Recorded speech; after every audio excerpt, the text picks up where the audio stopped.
Oke, Assalamualaikum warahmatullahi wabarakatuh. Hai Sobat Dua semua,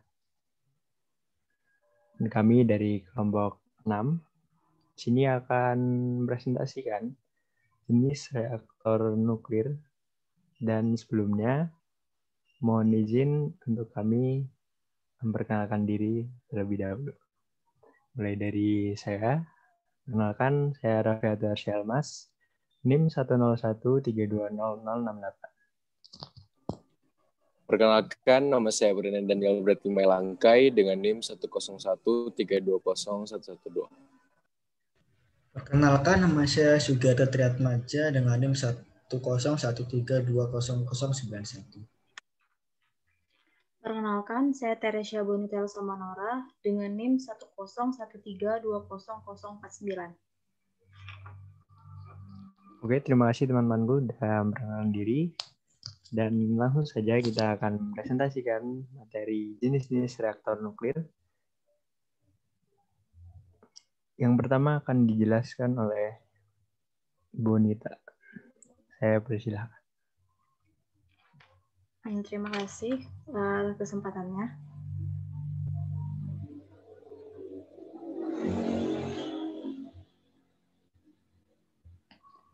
Oke, di sini saya akan menjelaskan mengenai pengertian reaktor nuklir. Nah, jadi reaktor nuklir itu merupakan suatu alat untuk mengendalikan reaksi fisi berantai. Jadi apa sih reaksi fisi berantai?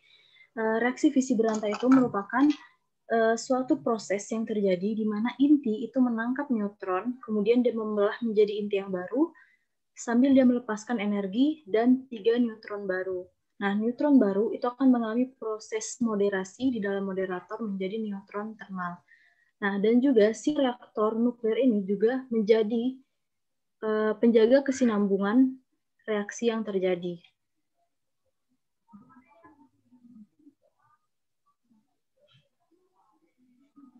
Nah, dan untuk klasifikasi reaktornya itu ada menurut kegunaan, ada reaktor daya, reaktor riset, dan reaktor produksi isotop.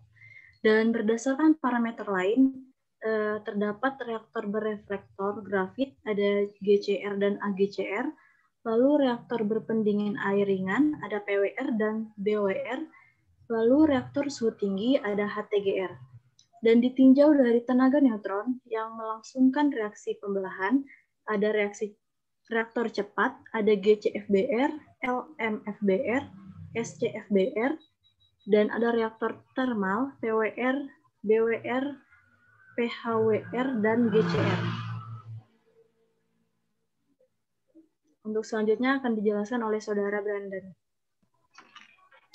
Baik, terima kasih Boni untuk kesempatannya. Jadi pada bagian jenis reaktor nuklir, berbagai macam jenis reaktor nuklir terbagi menjadi 6. Yang pertama adalah reaktor Magnox. Dan contoh reaktor Magnox bisa dilihat pada gambar yang ada di PowerPoint. Yang kedua ada AGR atau kepanjangan yaitu Advanced Gas Cooled Reactor, dan contoh reaktor tersebut bisa dilihat pada PowerPoint.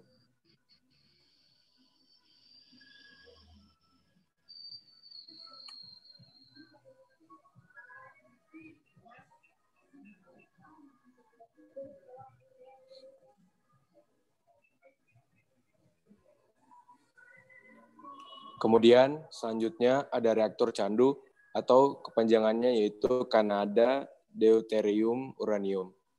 Dan contoh reaktor candu tersebut bisa dilihat seperti yang ada di PowerPoint.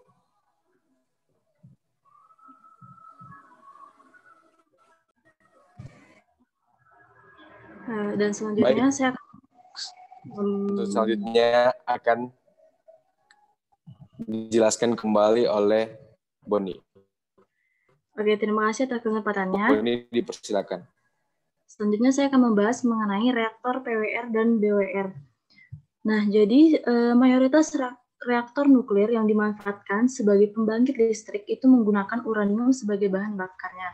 Nah, uranium itu biasanya berasal dari pabrik pengolahan yang biasanya itu dia berbentuk silinder dengan ukurannya setara dengan ruas jari orang dewasa. Nah, silinder uranium itu kemudian disusun menjadi fuel rod dan kemudian disusun menjadi fuel bundle. Nah, bundle inilah yang kemudian dimasukkan ke dalam reaktor. Nah, dapat dilihat pada reaktor PWR yang seperti tabung berwarna merah-merah kepanjangan, itu merupakan fuel bundle-nya atau bahan bakarnya. Nah, di dalam reaktor PWR, reaksi nuklir itu dimulai dengan menembakkan neutron melalui neutron generator. Nah, neutron yang ditembakkan kemudian akan menabrak nukleus atau inti atom uranium dan membuat atom uranium tersebut menjadi tidak stabil. Atom uranium yang tidak stabil kemudian akan terbelah menjadi dua atom yang lebih ringan, yang disebut sebagai reaksi fisi. Nah, reaksi fisi juga akan melepaskan 3 neutron bebas, energi panas, serta radiasi alfa, beta, dan gamma. Dan 3 neutron bebas yang dihasilkan dari reaksi awal juga akan menabrakkan atom-atom uranium di sekitarnya, hingga terjadilah reaksi nuklir berantai. Dan apabila tingkat reaksi fisi itu dia tidak diatur, dan fuel bundle atau bahan bakarnya tidak didinginkan, maka dalam waktu singkat inti reaktor yang dapat dilihat pada gambarnya itu akan mencapai suhu yang sangat tinggi. Dan apabila kontrol rod, ini yang pada bagian yang panjang, ditarik secara maksimal, maka neutron hasil reaksi fisi akan bergerak bebas dan jumlah reaksi nuklir pun akan meningkat. Sementara itu, air yang berfungsi sebagai cairan pendingin atau coolant, dia akan mendinginkan fuel bundle dan menjaga agar suhu reaktor tetap berada di tingkat yang aman. Karena tingginya suhu di inti reaktor, air kelamaan akan mendidih dan menjadi uap bertekanan tinggi. Nah, disinilah reaktor mulai berperan di produksi listrik. Nanti, air yang dipanaskan di inti reaktor ini akan berubah menjadi uap yang bertekanan tinggi, kemudian disalurkan ke turbin. Tekanan uap yang sangat tinggi ini akan menggerakkan turbin yang tersambung dengan generator. Lalu, perputaran generator inilah yang akan menghasilkan energi listrik. Sementara itu, uap yang keluar dari turbin itu akan masuk ke dalam kondensor dan kemudian akan mengembun kembali ke bentuk cair. Selanjutnya akan dibahas oleh Saudara Sugiharta.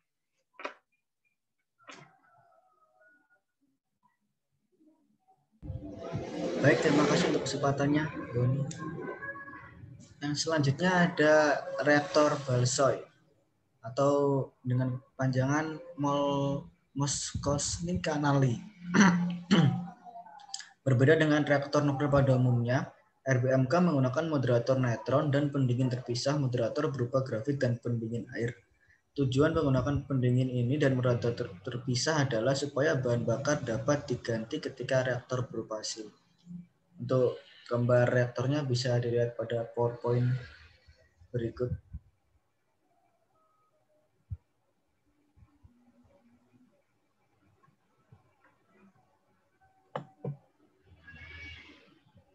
Selanjutnya, ringkasan jenis reaktor termal utama.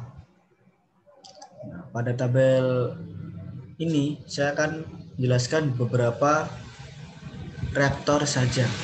Contohnya adalah Magnox.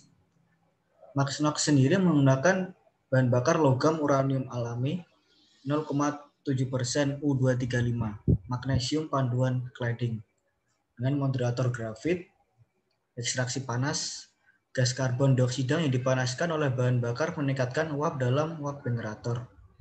Output sementara 360 derajat Celcius, tekanan 300 PSIA, menghabiskan bahan bakar pemrosesan ulang, biasanya dalam 1 tahun untuk alasan operasional. Uap siklus efisiensi 31%, ekonomi dan kesehatan utama karakteristik. Manfaat keamanan yang pendingin tidak dapat mengalami perubahan fase. Juga kemampuan untuk mengisi bahan bakar saat berlari memberikan ia lampu untuk ketersediaan tinggi. Untuk reaktor-reaktor selanjutnya bisa dilihat pada PowerPoint berikut.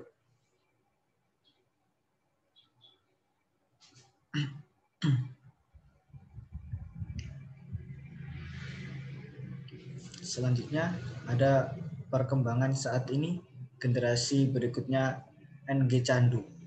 NG Candu didasarkan pada desain candu standar yang terbukti. Ini memperkenalkan fitur-fitur baru. Yang pertama, ada sistem pendingin reaktor air ringan bukan air berat. Yang kedua, penggunaan bahan bakar uranium oksida yang sedikit diperkaya dalam bandel daripada bahan bakar uranium alami. Yang ketiga, ada desain inti reaktor yang ringkas. Ukuran inti berkurang setengah untuk output daya yang sama. Yang keempat, masa bahan bakar yang diperpanjang dengan berkurangnya volume bahan bakar yang disenerasi. Yang terakhir, peningkatan efisiensi termal melalui turbin tekanan uap yang lebih tinggi. NG Candu mempertahankan fitur candu standar pengisian bahan bakar on power. Desain bahan bakar sederhana dan siklus bahan bakar yang fleksibel. Sistem generator uap dan turbin mirip dengan yang ada dalam sistem reaktor air bertekanan canggih.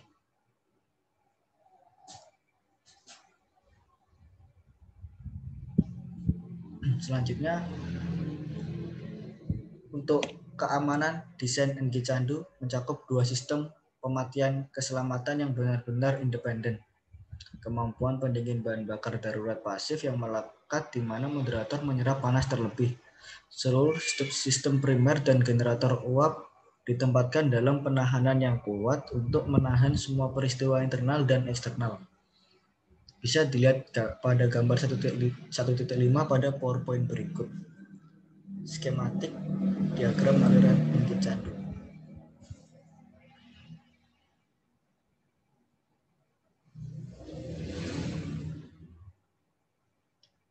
Untuk selanjutnya bisa dijelaskan oleh Saudara Raffi.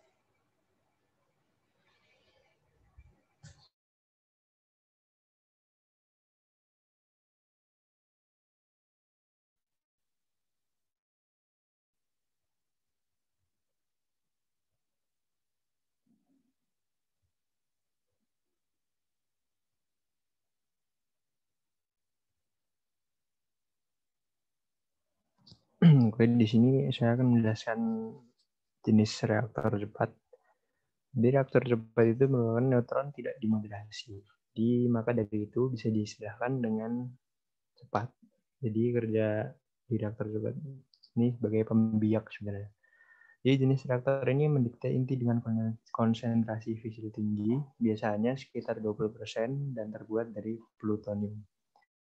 Untuk berkembang biak, inti aktif dikelilingi oleh bahan sebagian besar U-238, sisa dari pengayaan reaktor termal. Bahan ini dikonversi ke bahan fisil ketika diinsinerasi selama operasi reaktor. Dan reaktor cepat ini tidak ada moderator. Nah, tidak adanya moderator dan kandungan fisil inti yang tinggi, maka dari itu dibutuhkan suatu pendingin konduktivitas tinggi untuk penghapusan panas, seperti contoh natrium liquid. Dan reaktor sebagian besar tidak bertekanan karena natrium tidak mendidih di temperatur yang dialami dan tergandung dalam berisai baja dan beton. Skemanya bisa dilihat di gambar sebelah kiri. Ini merupakan jenis reaktor cepat. Selanjutnya ada reaktor fusi. Fusion di sini adalah proses yang menyediakan sumber energi di bawah sinar matahari dan bintang-bintang lainnya.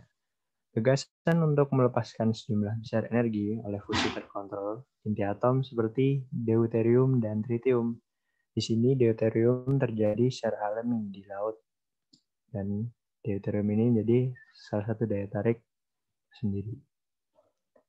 Sejumlah besar proyek termasuk kolaborasi Eropa yang telah membangun Joint European Torus atau disingkat JET di Culham di Oxfordshire secara bertahap semakin dekat untuk mencapai kombinasi suhu, kepadatan, dan waktu penahan yang diperlukan untuk sukses pada reaktor fusi ini.